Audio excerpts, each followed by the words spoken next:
Programa Mulher Brasileira. Entrevista. A Páscoa vai ser celebrada no próximo domingo, dia 4 de abril. O feriado cristão é marcado principalmente por confraternizações familiares, troca de presentes com chocolates. Para falar sobre as maneiras de ter um cardápio equilibrado na Páscoa, converso agora com a nutricionista Luciana Novaes. Luciana, muito bom dia, seja bem-vinda ao programa Mulher Brasileira. Bom dia, Dani. É um prazer estar novamente aqui com vocês e conversar um pouco com os ouvintes do Mulher Brasileira. Maravilha, prazer todo nosso. Luciana, para muitas pessoas o sinônimo de Páscoa é chocolate. Existem opções menos nocivas que podem substituir o tradicional doce?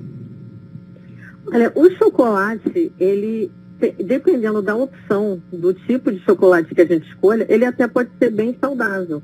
Eu acho que é uma questão mesmo de moderação. O quanto a gente vai comer e o tipo do chocolate. Então, quando a gente escolhe um chocolate com uma maior quantidade de cacau, aqueles que vêm escrito 50%, 60%, né, passando desses valores, eles já trazem alguns benefícios. Bom, é aquele cacau meio amargo, né? Aquele chocolate amargo. A gente não gosta muito, né? Esse é o mais saudável, né? Porque o chocolate ao leite, aqueles outros têm um excesso de gordura, não é isso, Luciana? Isso, e muito açúcar. Normalmente, quanto mais cacau eu tenho, menos açúcar eu vou ter, então ele acaba se tornando um produto mais interessante. E também o cacau, ele possui umas substâncias que são antioxidantes, então ajudam o funcionamento do nosso corpo, fazem com que a gente consiga eliminar toxinas. Então, ele é até um alimento interessante, né? Mas quando eu tenho uma quantidade maior de cacau, o que não acontece, por exemplo, num chocolate branco, porque o chocolate branco ele é um doce, ele é só açúcar, então ali eu já não tenho benefício nenhum. E o chocolate meio amargo, ele acaba sendo interessante, mas existem combinações que a gente consegue fazer com chocolate ao leite. Maravilha, para pelo menos não perder aquele docinho, né, do chocolate. Agora, vamos falar aqui de uma outra iguaria, né, que geralmente está na Páscoa, que é o bacalhau. O que você recomenda, Luciana? O bacalhau, ele é um peixe que ele tem uma gordura boa. Quando a gente está falando de eu estar comendo o peixe mais imposto, ali eu tenho mais benefícios, eu tenho ômega 3. Então, a gordura do peixe, de forma geral, ela é uma gordura benéfica para o nosso corpo. O peixe, ele possui uma proteína de uma digestão mais fácil. Então, ele é um alimento bem interessante. Qual o problema do bacalhau? Que, na maioria das vezes, a gente consome o bacalhau que é salgado. Salgado. Né? Então, eu precisaria eliminar muito desse sal, porque esse excesso, ele acaba contribuindo, sim, para alguns problemas de saúde, então não é interessante para quem já tem oscilação de pressão arterial, para quem está com excesso de peso. E hoje a gente também pode optar por outros tipos de peixe, né? Eu acho que o bom aqui do Brasil é a variedade que a gente tem, que a gente consegue colocar na alimentação. Então, às vezes, um peixe fresco, né, vai ser muito mais interessante do que eu estar consumindo um peixe salgado. Um dos peixes mais baratos é a sardinha, né, Luciana? Sim, a sardinha é um peixe excelente, riquíssimo em ômega 3. É um peixe que é de fácil acesso, praticamente a gente vai achar ele em qualquer região. E existem outras opções, como merluza, tilápia, que são peixes que também têm um valor mais em conta e que também vão fornecer as mesmas qualidades que a gente encontraria no bacalhau. E quando a gente fala em bacalhau, Luciana, a gente lembra logo do azeite. E aí todo mundo fala, o azeite é uma gordura saudável, mas tem controvérsias, né? É gordura saudável? Sim. Normalmente os óleos de origem vegetal, eles são saudáveis. Aí entra a questão de quanto que eu vou consumir, quanto que eu vou colocar no meu prato. Se eu uso muito óleo é uma gordura.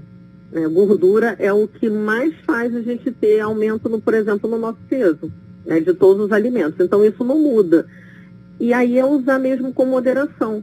Fazer ele na preparação, colocar um pouco numa salada, ok, mas a gente também não pode estar consumindo, né, gordura, assim como se fosse o único alimento e também como se esse alimento fosse tão bom ao ponto de eu poder comer à vontade.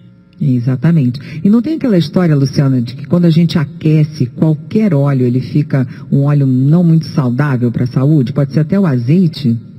Sim, a gente vai estar utilizando o azeite de uma forma melhor, ele cru, por exemplo, em salada. Quando eu aqueço o azeite, se for para uma coisa rápida, tipo um refogado, aí tudo bem. Mas quando eu vou fritar um alimento que a temperatura é muito alta e ele vai ficar muito tempo sendo aquecido, ele vai perder as propriedades que ele tem de trazer benefícios para a gente e modifica todo o seu formato, fazendo com que ele seja pior do que um óleo de soja, por exemplo. Nossa, bem perigoso, né? Para o colesterol, essas coisas todas. Agora, Luciana, tem como a gente montar um prato saudável para Páscoa? Tem sim. Primeiro, se a gente conseguir colocar o peixe, ele é uma proteína, um alimento que traz muitos benefícios para a nossa saúde. Então, conseguindo colocar um peixe, se não conseguir, procurar os alimentos que têm menos quantidade de gordura, né, para não sobrecarregar, até porque a pessoa vai estar consumindo chocolate, que já é um alimento gorduroso. Então, fazer preparações mais cozidas, usar refogados, e aí lembrar sempre de ter, toda vez que a gente vai fazer uma refeição e a gente quer dar um equilíbrio nessa refeição, é imprescindível que ela tenha verduras e legumes. Então, preparar uma salada, preparar legumes cozidos, isso dá um equilíbrio na refeição, mesmo quando se faz o consumo de carnes, que vão, principalmente carnes vermelhas, que tem uma quantidade de gordura maior, a gente consegue dar um equilíbrio nesse prato colocando verduras e legumes. Então, tem uma salada verde, tem legumes cozidos e legumes comuns do nosso dia a dia. Cenoura, chuchu, beterraba, fazer uma salada de alface com tomate, com cebola, brócolis, couve-flor. Esses tipos de alimentos, eles ajudam a limpar muita coisa do nosso organismo, muita toxina que a gente vai estar consumindo, às vezes, até da própria preparação do alimento que acontece. Sim. Então, isso dá um equilíbrio na refeição e ajuda também para equilibrar, já que a gente vai ter um final de semana que a gente provavelmente vai estar consumindo uma quantidade de gordura maior. Agora, é mito ou verdade, hoje é 1º de abril, né? Fazer aquela brincadeira. É mito ou verdade a gente comer, fazer essas refeições com muito verde, né? Saladas, né? Comer a salada antes da refeição. Isso realmente é melhor para a digestão? É sim. É melhor por vários motivos, porque esses tipos de alimentos, eles acabam tendo substâncias que fazem o nosso corpo funcionar melhor. Além disso, a gente acaba consumindo menos. Eles demoram muito a digestão. Então, eles preenchem rápido o nosso estômago, tira aquela fome inicial, que faria que a gente começasse a consumir muitos alimentos, né, de uma forma, às vezes, até rápida. E isso ajuda o corpo também a trabalhar melhor, porque aí eu consumo menos, também eu tenho menos desgaste na hora de fazer a digestão. Então, sempre ter uma salada e começar pela salada sempre vai ser melhor. Refrigerante junto com a comida é o fim, né? Aí estraga tudo. Aí eu tenho vários pontos ali que não são legais. Primeiro, uma bebida com muitas calorias, né? Riquíssima em açúcar. Não tem nutriente que traga benefício para a gente ali, nenhum. Né? Não tem vitaminas, não tem minerais, né? Ela só tem o açúcar.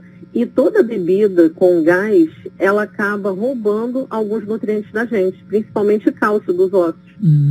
Então, não é uma bebida que traga benefício e muito menos a gente fazer uso dela junto com a comida. Conversei com a nutricionista Luciana Novaes, esclarecendo aqui sobre a alimentação na Páscoa, alimentação equilibrada. Luciana, se algum ouvinte quiser tirar alguma dúvida, você quer deixar um contato?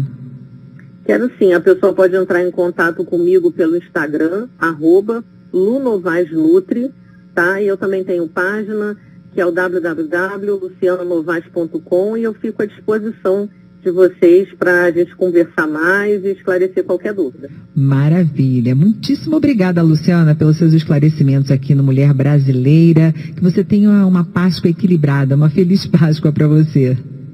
Eu que agradeço o convite, uma feliz Páscoa para todos, que esse momento seja um momento de alegria, de reunião e de paz em todas as casas. Muito obrigada, Luciana. Ótimo dia. Obrigada.